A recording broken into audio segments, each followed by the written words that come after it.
Scholars, it is October 1st, and today is the last day of Banned Book Week. So for today, I'm going to give you the number one banned book of the last year. This is George. George is a book that's actually written for upper elementary school students, so it's a little practice for us. It was also a 2018-2019 Battle of the Books choice for the elementary level. George, which is also known as Melissa's Story, is by Alex Gino, and I have a great book trailer for you right there in that link where it says book trailer. But also, I just want to tell you a little bit about the story. So George is a young transgendered person, elementary school aged, who also goes by Melissa. They are exploring their identity and finding their own voice as they grow up at school and at home.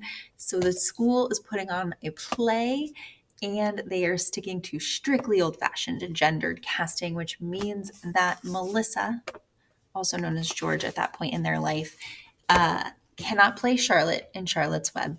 So they come up with a plan with their best friend Kelly to try to change everything. But this is our first page of George. See if we can get you hooked. Chapter 1 is called Secrets. George pulled a silver house key out of the smallest pocket of a large red backpack. Mom had sewn the key in so that it wouldn't get lost, but the yarn wasn't quite long enough to reach the keyhole if the bag rested on the ground. Instead, George had to steady herself awkwardly on one foot while the backpack rested on her other knee. She wiggled the key in until it clicked into place. Stumbling inside, she called out, "Hello?" No lights were on. Still, George needed to be certain the house was empty. The door of Mom's room was open and the bed sheets were flat. Scott's room was unoccupied as well. Sure that she wasn't alone, George went into the third bedroom, opened the closet door, and surveyed the pile of stuffed animals and assorted toys inside. They were undisturbed.